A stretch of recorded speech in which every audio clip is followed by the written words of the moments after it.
It is time to get uplifted. I'm Allison Seymour. Sunday, June 15th is Father's Day, and we know dads play such a big role in our lives. Maybe he taught you how to change a flat tire, ride a bike, hold a hammer, just be there after a tough day. So these are photos of great dads, and that's a photo of me and my great dad. He was such a huge part of my life all through the years until he made his transition almost 7 years ago now. I miss him every single day. So, in honor of the special bond between father and child, this Get Uplifted episode is dedicated to the dads. And we start by debunking a popular myth about parenting. Look, there is no such thing as a perfect parent. In fact, raising kids might be one of the hardest jobs there is. It can be messy, doesn't come with a handbook. A lot of us are going just off instinct. And we know millions of parents, despite all that, make it happen each day for their kids. Showing up to sporting events, driving them to their music lessons, listening to their daily school recaps, and so much more. You might even be their role model, or dare I say, personal superhero. But we know there's always room for improvement, so for the next few minutes, you're going to hear from a handful of fathers about the impact they hope to leave on their kids and suggestions on how they'll achieve those goals.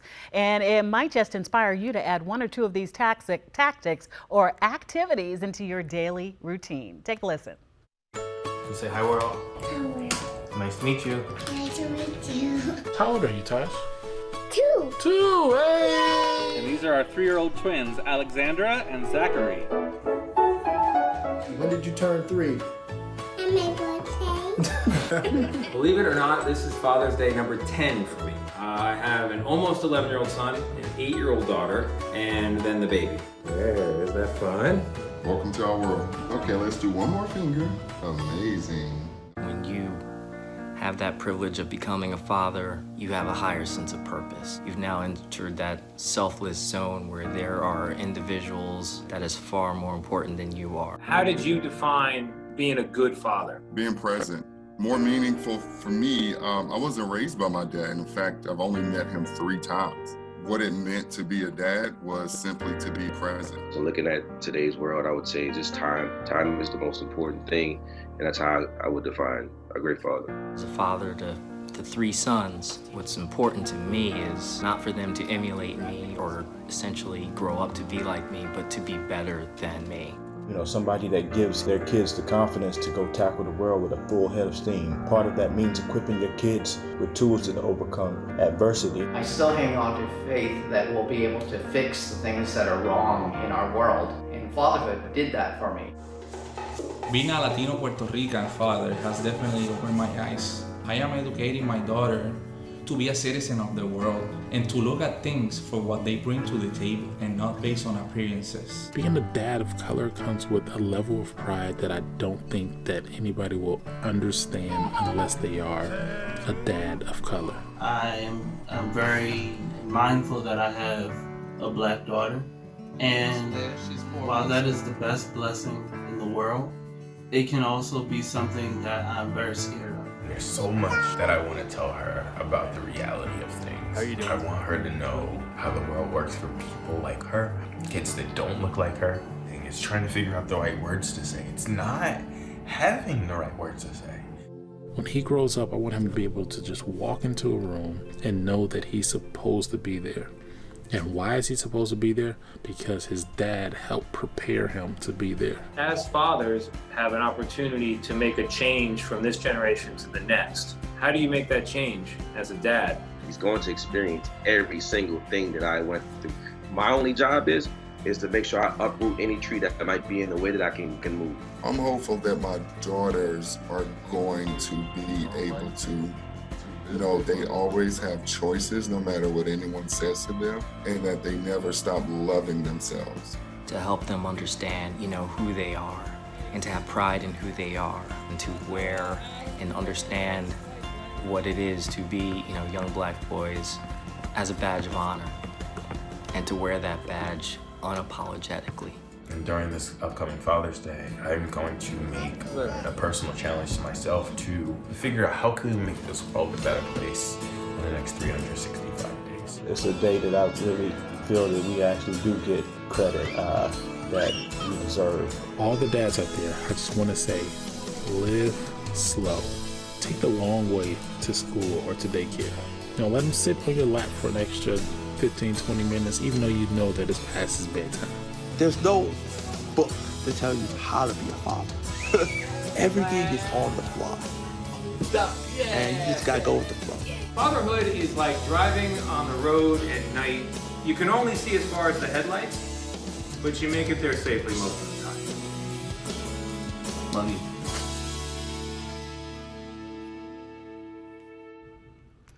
That's Tony DeCopel of CBS Mornings there too. Thank you, all the dads. You just heard him say time. It is one of the best ways that you can show your child you care. For this next duo, it's spending time in the kitchen, whipping up fancy and yummy meals. Take a look. We cut it up so it won't be too big, and we sprinkle it on the steak Sage, thyme, and rosemary, so it can get more flavor. and some sea salt and black pepper. That's all you need to make a great steak. Marcello is 5, but with Dad's help, is honing his knife skills. I spent time with my father in the butcher shop when I was 4 or 5. So for me, it's natural to see Marcello, with of course with me, not without me, with knife in his hand. So he needs to learn that knives are very dangerous, so you have to pay very, very attention.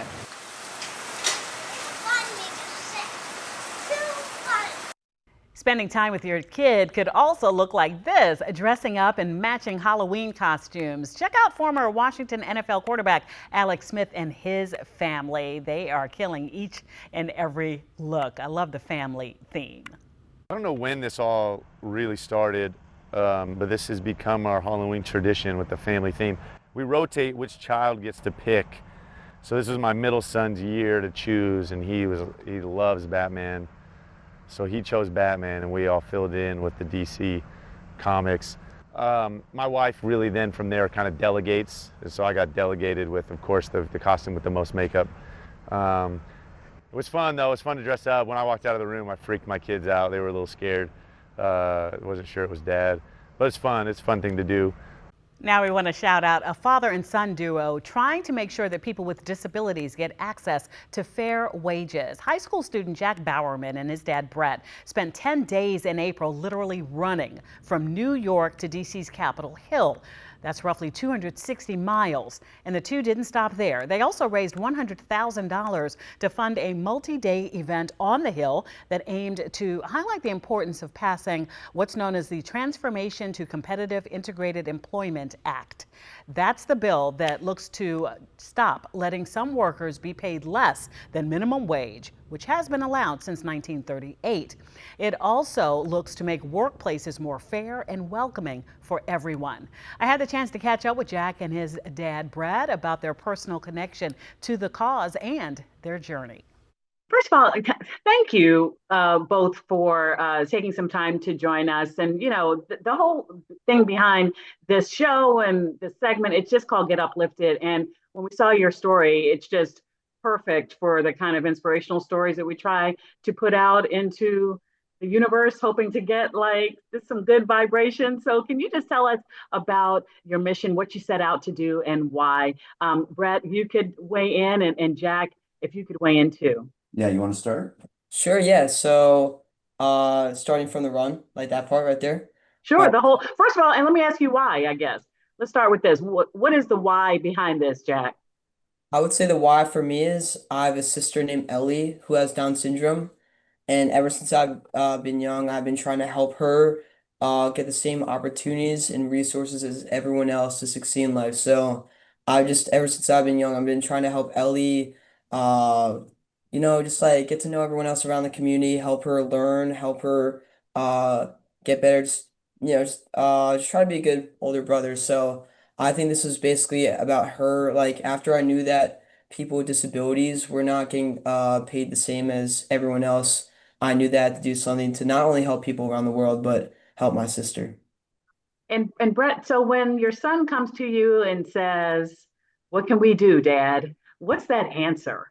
It's not the first time he's come to me and said that. In fact, this is, I think, the 5th year that he's organized a fundraising run to support disability-related causes. And even before this event, had raised over $100,000 by creating a community event in Larchmont, our hometown, and just super excited. So this idea came about because he said, "Hey, I want to make something bigger. I want to make more of an impact and really have it focused on this one piece of legislation that's been kind of grinding through Congress the last three sessions, and let's see what we can do." And this idea was really based on a run that I had done totally unrelated a couple years ago with a team of 10 people. We ran from New York City to DC and we Wow. did it in 2 days. And Jack started talking to me like, hey, what if we inverted it and did the two of us in 10 days and see if we could do that to really make a difference? So that's kind of how it all came apart. How could you say no if you're That's me? incredible. So, Jack, you and Dad ran, laced up your sneakers. I don't know how many pair you go through for that, and That's you a lot. run from New York to DC. At first, I just got to ask you the physicality of it all. What was that like? It was brutal. I mean, we both had to like train for like 3 months. So ever since what was that, like January? I Yeah. think January, February we started running. I was running like 6 days a week. So that was mentally and physically draining. But honestly, that helped a lot. I mean, even on the run, I mean the weather conditions were terrible. We first started the first 2 days, it was like 40 and pouring rain, then went to like 50 degrees and like 20-mile-per-hour headwinds. And then it was just we had to like go through some like heat waves and all that. So Yeah. it was pretty bad. Um, Brett, what about what you saw on the way, the support on the way? Was there ever a time that you thought, it's okay, son, we tried to do it. The message is out. Let's just turn around and go home. Was there No. ever that moment? No, never, never. Actually, we said beforehand, I'm like, we need to make sure, I want to make sure you're committed. 'Cause Yeah. we need to both be signing up. We're raising a lot of money. People are counting on us, and we have to finish this. And I think it was that sort of mentality that it was our job. You get up and you go run, and we get it done, and day by day. And trust me, there wasn't moments where I think we all doubted and you got injured. Jack got attacked by a Canadian goose at one point. It was actually really scary. Yeah. I got hit by a car at one What? point. And so there's multiple, yeah, got flipped up on someone's hood. They Oh ran a boy. red light. Yeah, but we just pushed through. Yeah. There's like Yeah. failure's not an option on this one. And thankfully you made it. The run is over. So now, if we could just talk about more of the why, as far as what you're hoping comes from this. Brett, I'll ask you, what is that piece of? Is it legislation? Is it awareness in Congress? What is the big reason here? Yeah, it's a great question, and it has to do with having equal rights in the workforce for people with disabilities. And the backstory is almost 100 years ago, when FDR was president and came out with a New Deal, they provided for a law that people with disabilities could be paid less than federal minimum wage. And it was designed to promote employment for people whose productivity might be less, or at least the perception was that it might be less. But it was supposed to be used to drive education and training and continual improvement for that same workforce. But nearly 100 years later, we're not further advanced. It did not live up to its promise. And frankly, in a world where people with disabilities are educated in inclusive environments, they have more education, there's more assistive technologies, we're a more progressive and inclusive society. It's just time for a change. And so what it does, it simply eliminates the ability for employers to pay people less than minimum wage.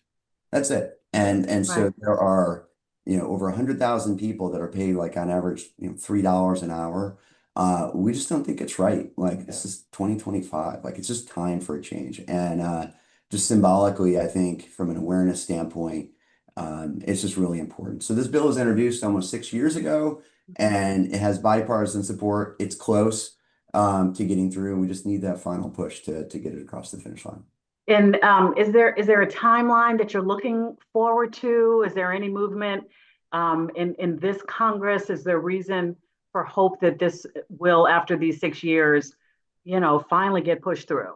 But there's always hope, right? Yeah. Which is why we're doing Yeah. this. If people weren't pushing for it, then there wouldn't be. But I think there's always hope with any Congress, particularly just what's happening in DC right now. It's really hard to say. The money that we raised will go to fund a day on the Hill where we'll invite a couple hundred families. And we have an organization that's going to help us organize all this, where they'll go through an exhaustive boot camp training on the bill, how to advocate, right? How to speak in front of their representative or senator's office to advocate for the bill. And we're going to do that before the midterm elections. So there's a chance we can get it done before the midterm elections.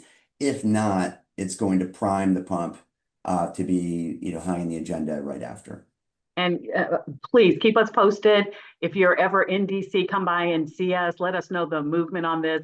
We're all behind this. We are, we always look at young people and there are all these stories out there, some of them negative about young people. We love to talk about better stories, and you're a shining example and inspirational.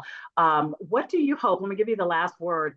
I guess, what do you hope to do, after this is over? How much will you dedicate to really just trying to work to advocate for everyone so everyone can have just a better life? I just want to give you the last word. That's for me. Not for you. That's for you, Jack. Okay. Let me think. What's the big hope here? What's the big goal?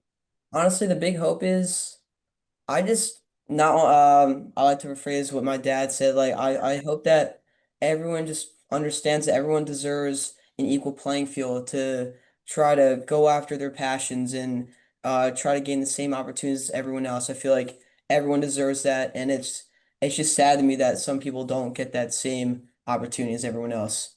And also, I want to say, like, throughout this whole experience, like throughout the last few months, I realized like it's hard to step outside your comfort zone and do something that may be scary, but you just gotta push through that. And just when you know that something's wrong and that you want to advocate for something that should be done, like, don't be afraid to do that. So. It's easy to see the bond there between Jack and Brett, but we know that some children go their entire lives without knowing their fathers. And for many, this can be an unbearable pain, but with a little faith and luck, that could change and paths could intersect. In this heartwarming story, we take you to Phoenix, Arizona to show you how a father and daughter accidentally spent a year volunteering in the same place before realizing that they were connected by blood. From the second Amy Roberson stepped into the Phoenix Rescue Mission, she felt the joy of giving back to those in need. You come alongside these guys and you talk with them, and it's all about hope.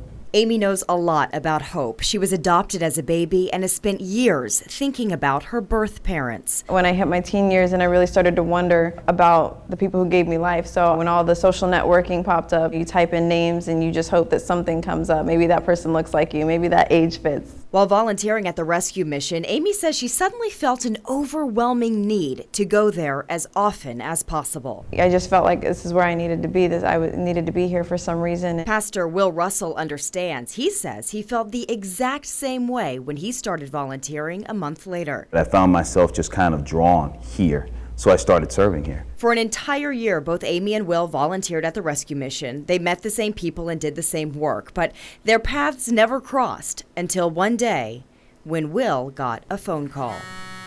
I heard a voice that said, "Hello, may I speak to Andrew?" And that immediately took me back about 20 some odd years because I hadn't used that name in over 20 years. I said, "I don't know how to say this, but I'm your daughter." And it's one of those moments when everything just fades to black. He was speechless for a minute, and my heart started racing. She said, "Please say something." I just wanted him to say something, anything. And I found myself smiling on the other end of the phone, and I said, "It's gonna be okay." They suddenly realized they'd both been serving at the rescue mission all this time, not knowing the eternal bond they share. Incredible to see both of us in the same place, so comfortable and so familiar. Even more incredible, while Amy was searching for Will was praying for Amy. I knew that I had a daughter, so when I came across her name, for about 6 months, I specifically began praying one specific prayer, and that is, I don't know if she knows Christ, but if you cannot bring me into her life, bring someone who will deliver that gospel message to her.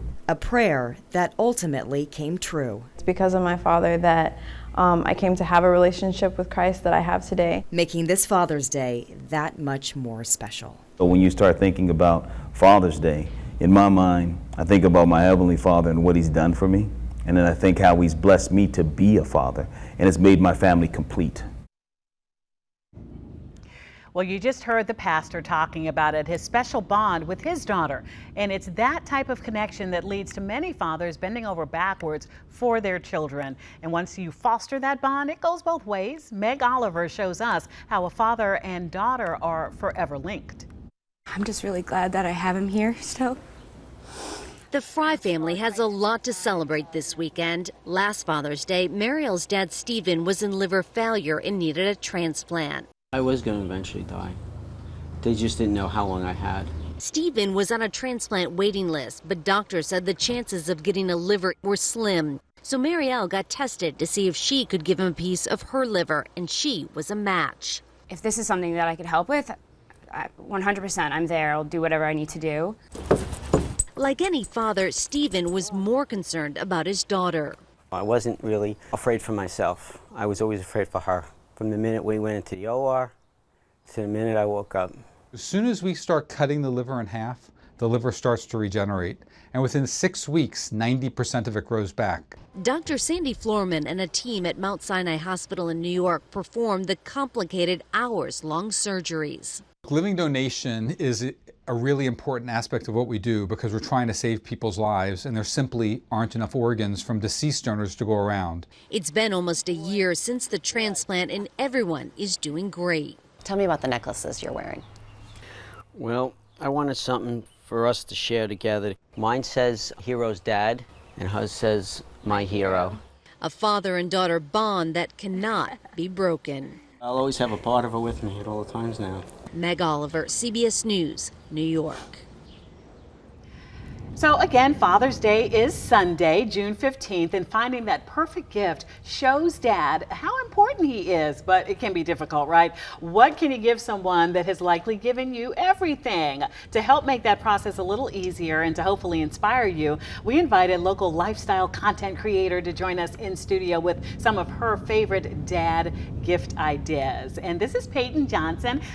Peyton is big time on Instagram, and her content focuses on outfit ideas and beauty tips. I love that so much. Thank you. So when you go to your, first of all, what's the handle or the ad on Instagram? It's Peyton Johnson, Peyton, Okay. P-E-Y, so there's an E instead of an A. Okay. And it has 2 extra N's at the end. I love it. And it's all about what, just, is it DC lifestyle or lifestyle period? Lifestyle in general, but I Okay. do share a lot of DC things to do. So if Love people it. need recommendations for food, restaurants, places to Yeah. shop, I share all of that. Okay, that is so good. All right, so we're talking about Father's Day gift ideas, but first, a little birdie told me that you have a dad and let's call a bonus dad, Yes. a stepdad. What's that relationship like for you? It is so nice. I like to say holidays and special occasions like Father's Day, I just get an extra chance to celebrate people. And yeah. I feel like I have a very modern family with a mom, a stepdad, dad, stepmom, and a bunch of siblings. So it's always just a big party when we all get to celebrate. Oh, I love that. Okay, so that's the picture right there. What are we seeing in that picture? Yeah, right so we're there? seeing, here's my stepdad and me. We were in Spain on this one. I was kind of yeah. crashing my parents' honeymoon, Yeah. me and my dad when I was a Okay. little baby. And this is my parents' wedding, Yeah. so my mom and stepdad. So I Very got to be special. maid of honor. Family is everything, isn't Absolutely. it? Okay, so when it comes to family and choosing ideas for dad, you brought some different ideas. I think that actually my favorite thing is this. Can you start with this idea? Because it's a beautiful piece of art, but it's really special because you did it yourself. I actually didn't do this Yeah. one myself, but it's from... You can do it yourself. Yes, you Okay, can do it okay, yourself, which okay. is really fun. Yeah. So all the things I'll talk through are from Georgetown, so there are different Okay. ideas of things to do in Georgetown Mhm. to kind of get inspiration for Father's Day. Okay. So if you want to do an activity for Father's Day with your dad or a father figure, this is from Studio Lab. So this piece specifically is made by the owner of Studio Lab, Robin Davidson, but you can purchase her pieces or you can go for an art party is what they call it, where you go in and you actually get to paint artwork and take home your own original piece to hang up in your house. That's so special. it's fun because it's more of an activity rather than Right. buying someone something, and it's a Right. memory you get to make together. Can't ever forget the experiences. First of all, I love the experience gifts. Yes. Okay, it smells so good. It does. Yes. What'd you bring? Where is this from? So this is from Kyojin. Kyojin is one of my favorite restaurants in Georgetown. Okay. It is so delicious. Yeah. They actually have a special Father's Day brunch this weekend. But personally for me, I like to go at all times of day. So if you can't do a Father's Day brunch, they're great for dinner too. Okay. They have things like bluefin tuna, sake, and it's just always delicious. So I can't recommend it enough. And you know what's really great about that too? If you're introducing a new type of cuisine, that's another shared experience, but a delicious meal too. And you get to sit there and talk for the whole meal and just enjoy it together. Right. Now, a lot of dads, you're going to have to convince a lot of dads with the products, but what did you bring and why is it good for a man, and in this case, dad? Right, so dads need self-care and that rejuvenation solo time too, so they can stop by Glow Bar, which is a facial spot all around the DMV. They can get a 30-minute facial there. You can do a gift card if you want to let them treat themselves on a different time, or you can buy a facial package for them to get several facials, or just skincare products to help them up their skincare routine and really rejuvenate their skin and feel refreshed. Now, have you convinced either one of your dad or your stepdad to actually go and get a facial? I'm working on it. I'm hoping that my results, showing them my facial results, they'll be like, oh yeah, I need this glow. Okay, because your skin is glowing. You look beautiful. And last but not least, I always ask my husband, well, what do you want for Father's Day from the kids when they were little? Socks and a tie. This is an upgrade for that. What did you bring as far as clothing? We love dads who are either into fashion and they love clothes, or they need a little bit of love in the clothing department and they need someone to go shop with them. So these pieces are from Faraday. It is a really cool, relaxed style clothing brand in Georgetown again.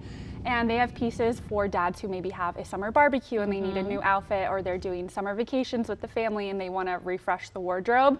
So anything from a polo to sweatpants, the dads are going to find clothes that are comfortable, relaxing, and look good at the same time. Perfect. I hope that we can link all of these ideas with this segment, all the great ideas that Peyton Johnson brought us today. So we talked about a meal, we talked about a little artwork you can take home. I love this one. Self-care, because dads need self-care too. Right. And then when their skin is looking great, put them in a nice outfit. Give us the handle again so we can all follow you. It's Peyton Johnson, Peyton Johnson with 2 extra N's at the end. Awesome. Thank you so much for joining us.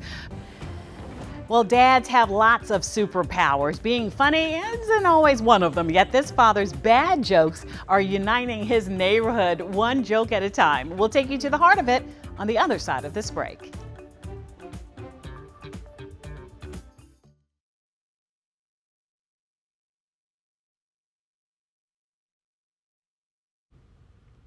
Welcome back. We want to highlight a Father's Day tradition in the district that some of you may have taken part in. Take a look at your screen. Dozens of people have spent this day of love driving or sitting in the passenger seat of a car, shaking hands, cheering, honking. This motorcade is all part of the DC Black Fathers Matter project. Now, we checked the group's Facebook page. We reached out to them to see if they're hosting another motorcade this year, and if they do, it will be the group's 6th run. Our Randy Ayala stopped by the event in 2023 to find out the importance of bringing this event back year after year. There's always been the narrative that Black fathers are absent, missing, not participative. We clearly knew there was an opportunity to refute that narrative and to celebrate those fathers that are present. Major Lewis with the DC Black History Celebration Committee says today is proof Black dads show up and show out. It's the 4th year the DC Black Fathers Matter project is holding their Father's Day motorcade. Motorcycle driver Dave Stevens will ride throughout the city to show everyone Black Fathers Matter. He's been part of the motorcade before and says he does it for the kids. For me, honestly, it's the youth. You know, everybody needs somebody to look up to, something positive. Organizers say every year the motorcade grows. Last year, over 100 vehicles participated, and they're hoping to top that number this year. They'll be driving through wards 1, 5, 7, and 8. We pick those wards intentionally. There are portions of the city that are underrepresented, and when they are represented, not always in a positive light. We thought it was particularly important to incorporate those wards so that people know we recognize and respect them as much as any other part of the city. And to show kids, even those without a father figure in their life, there's positive role models they can still look up to. I think it'd be very important, and just to let them know that, somebody out there that love them. I don't have to be their dad, but I can show them love like I am. And you can also spend Father's Day doing something as simple as sharing a meal with your dad. And of course, the fun could start in your kitchen, but you can also take advantage of the sweet deals that we know many of our local restaurants will have on Father's Day. And this could include a free drink for your dad, a special treat inspired by his favorite flavors, or a reduced price for something that would typically cost you a lot more.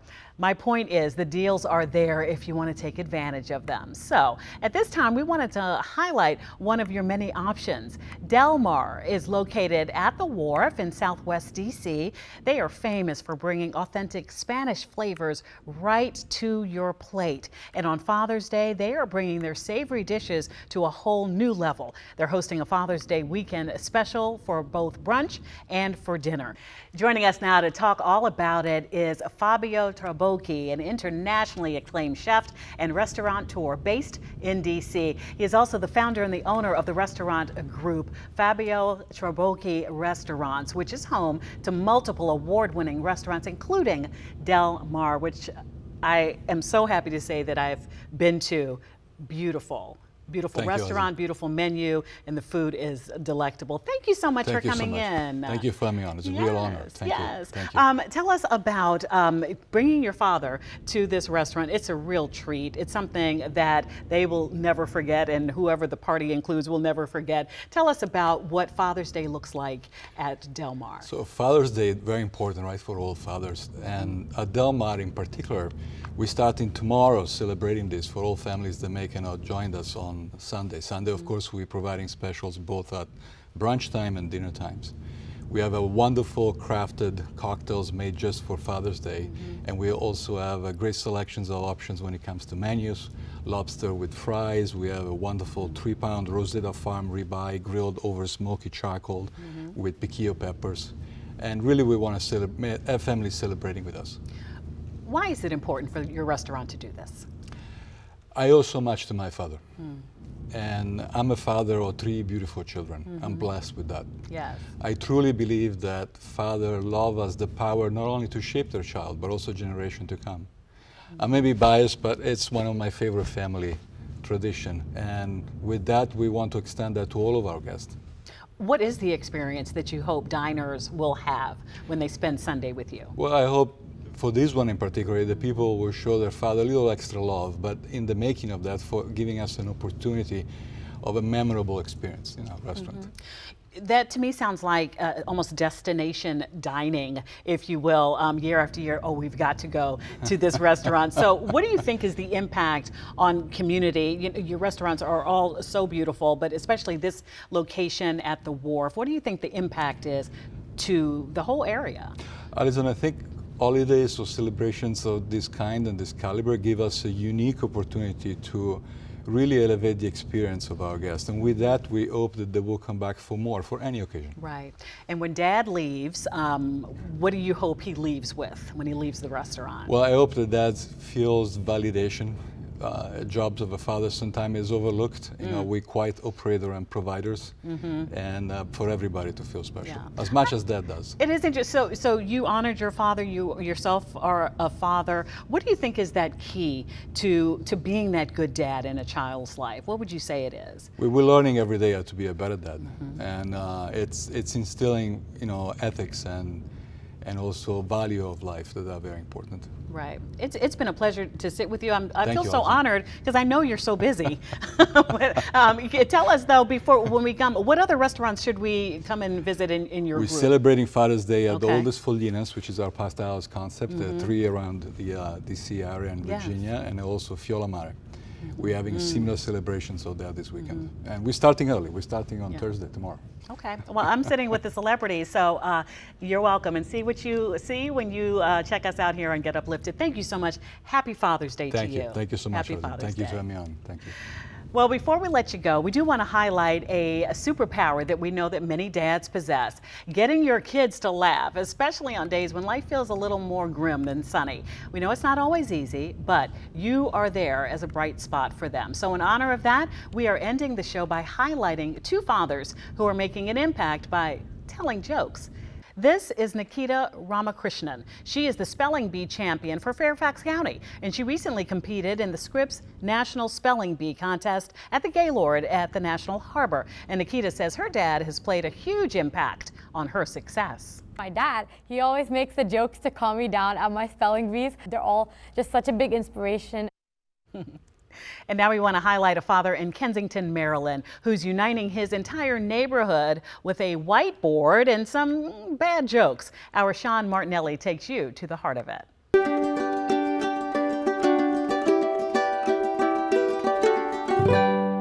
Put the board out here on the table. Each morning begins with a blank slate. Wipe off yesterday's joke. And for Tom Shrubin, a familiar squeak. This is day 1592 of Tom's routine. He spent 10 minutes thinking and writing every morning for nearly 4.5 years. What's the best supplement for wrinkles? All in the name Iron. of dad jokes. They recognize me on the street now. Morning. Even if I'm in the grocery store, they'll say, hey, you're the bad dad joke guy. Rather than turning on the news, no offense, and hearing about the terrible things that happened overnight, bombings and shootings. And, I start my day with trying to figure out something that would make people laugh. 4 years ago, that board first appeared outside Tom's Kensington, Maryland home. Yeah, it was born out of COVID desperation, I think. People weren't talking to each other on the street. It was very scary at that time. My wife said, you got to do something, Tom. One dad's idea soon became the entire neighborhood's muse. It just became a real blessing in our lives that for one moment we could stop and smile. My sons think that I've become kind of a kindred spirit because I tell the jokes so often, and that's why they gave me this mug. It makes a lot of people laugh. And what can be better than making people laugh? Although if we're being honest, some of the jokes I didn't even think were all that funny. Others agree. I mean, some of them are just real groaners. Eye rolls are to be expected. What happened next was not. Tom, thank you for serving our neighborhood and beyond with laughter. COVID may have been the reason Tom's routine got going. We've been enjoying your bad dad jokes since you have been at it for so long. The impact is what has kept it going. And then on the back, they had attached some candies. From the boy with special needs who visited twice a day. And he said, I come by twice because it's better the second time. To the woman who sent the jokes to her dad as he battled COVID in a New Jersey hospital. She would use that every day to encourage him to sort of stick with it because it was a real struggle. Is that the one that's touched you the most? I think so, yeah. It made me cry. Tom believes laughter can be a medicine for grief. Yeah. And he would know. We've had our share of tragedy in our lives, maybe more than our share. People ask me, do you have children? I say, yeah, I have children. They say, well, how many? And I say, well, it's complicated. I have 6 children and 4 living. 20 years ago, Tom's 4-year-old son Tucker died in his sleep. It's still a mystery today why he died, but that just left a huge hole in our lives, and it was just such a shock because he was a perfectly healthy kid. He was a delightful little boy. 5 years later, Tom's family welcomed twins, Darcy and Alana. Then heartbreak came again. The doctors say it was unrelated to what happened to my son. Alana, turns out she had a genetic defect that caused her to have seizures that ended up killing her. Life involves suffering sometimes. You just kind of got to go on. And so he goes. I got thrown out of mime school on my first day. With each joke, I think it might have been something I said. Tom is honoring the joy of his children. I was going to tell a time travel joke, but you didn't like it. While bringing joy. My hen counts her own eggs. She's a mathematician. To others. He's doing something for other people, make people joyous. Maybe I can do something like that too. If that's the thought from those who pass. Nice for you to come by. We're regulars, so. Yeah. Then Tom says all 1,592 days, all 1,592 whiteboard posts were worthwhile. Even small distractions can have a big impact. And even bad jokes can do some good. I haven't run out of jokes. As long as you keep your standards really low, there's an unlimited number of jokes, apparently. So joining me now is epic storyteller Sean Martinelli. once again, you do it every time. You take us on this beautiful ride, and then at the end, there's always something so inspirational. We really appreciate it. Yeah, you look at somebody like Tom who went through so much grief, so much heartache, and is still able to do that, and you think, why can't the rest of us? Right. Lost 2 children, right? And I had to write down his quote because it's something to remember. Life involves suffering sometimes, but you just have to go on. Where was that strength coming from? I know you sat with him that afternoon. Where did it come from, do you think?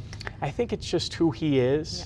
I think family is very important to him. I think community is very important to him. So him doing these jokes, posting them for his neighbors, them responding, I think that lifts him up every day. Right, and he's on Joke What? Just ballpark it for us. Like, it's well, been I actually over... have the number here because he posts all of them on Instagram. He's like on 1871. Wow, okay. So I've got a few of them here. Do you got some time for me? Yes, you know, always.